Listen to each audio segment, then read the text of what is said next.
जय हिंद दोस्तों, आप सभी का स्वागत है अपने यूट्यूब चैनल डियर राज सर पर। आज के इस वीडियो में हम लोग देखने वाले हैं गुणनखंड करना। तो गुणनखंड आज हम लोग देखेंगे, बिल्कुल बेसिक से देखेंगे।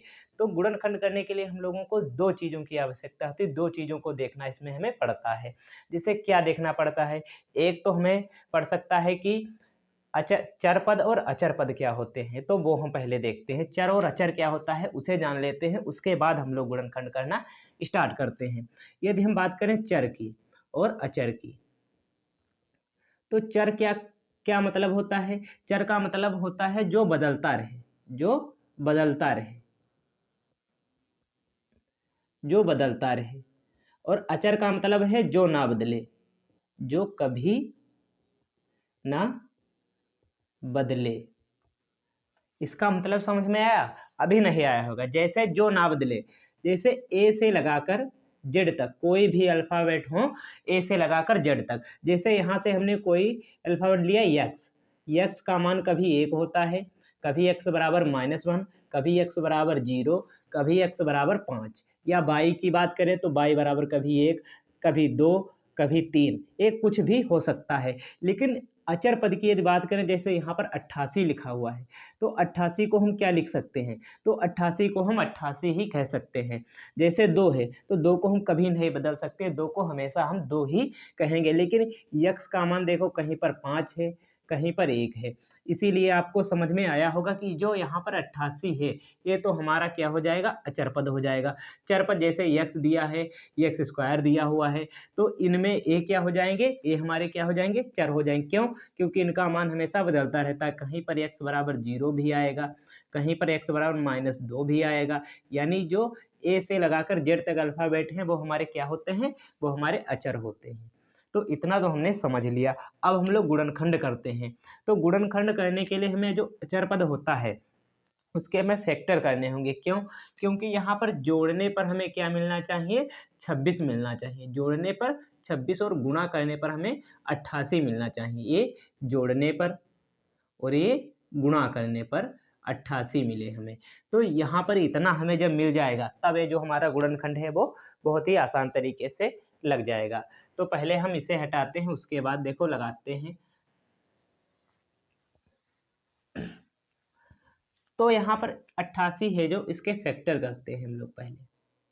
इसे 2 से काटेंगे, 2 दूनी 4, 2 दूनी 4, ठीक है। फिर 2 से, 2 दूनी 4, 2 दूनी 4, फिर 2 से, 2 एक कम 2, 2 एक कम 2, अब ये 11 से ही जाएगा।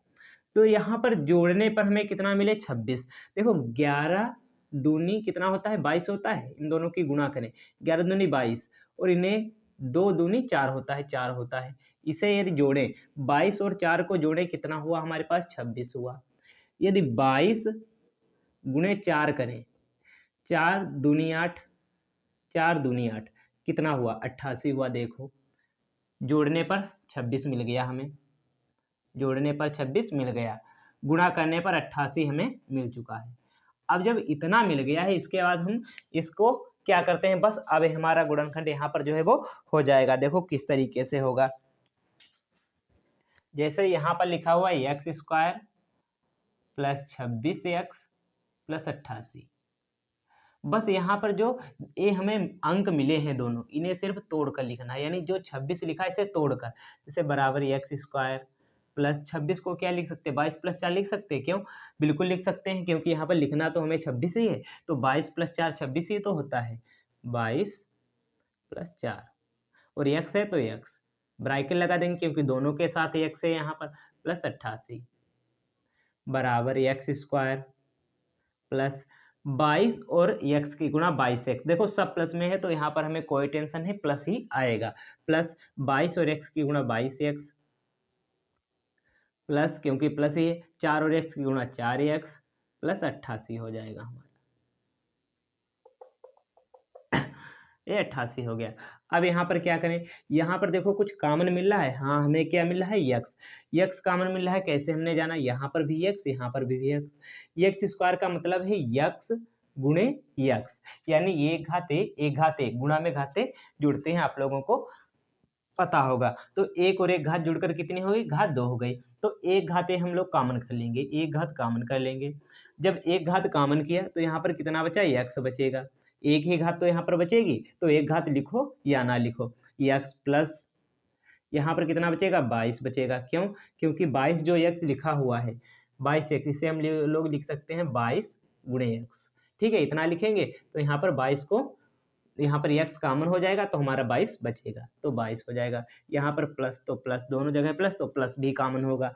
अब यहाँ पर 4 कॉमन कर लेते हैं। क्यों, क्योंकि 88 जो लिखा हुआ है इसे हम क्या लिख सकते हैं, इसे हम लोग 22 गुणे 4 लिख सकते हैं। बिल्कुल, 88 को 22 गुणे 4 लिख सकते हैं। तो 4 कॉमन कर लेंगे, यहाँ भी 4, यहाँ भी 4, जो दोनों में होगा वो कॉमन हो जाएगा, 4 कॉमन हो जाएगा हमारा। यहाँ कितना बचा, x बचा, बीच में प्लस तो प्लस, यहाँ 4 कॉमन कितना बचा, 22 बचा। अब 88 नहीं देखना, इसे तोड़ कर लिखा है वो देखना है हमें। ठीक है, इतना बच गया हमारे पास। अब दोनों में देखते हैं क्या कॉमन है, दोनों में x प्लस 22 कॉमन है। तो x प्लस 22 कॉमन है, x प्लस 22 कॉमन हो जाएगा। यहाँ पर x है, यहाँ पर प्लस 4 है, तो प्लस 4। ये देखो हमारा जो गुणनखंड है वो कंप्लीट हो गया। तो इसी तरीके से आप लोग आसान शब्दों में इसे आप लोग गुणनखंड कर पाएंगे। यदि आपको वीडियो अच्छा लगा तो लाइक करें, चैनल को सब्सक्राइब करें, ज़्यादा से ज़्यादा शेयर करें। Thank you.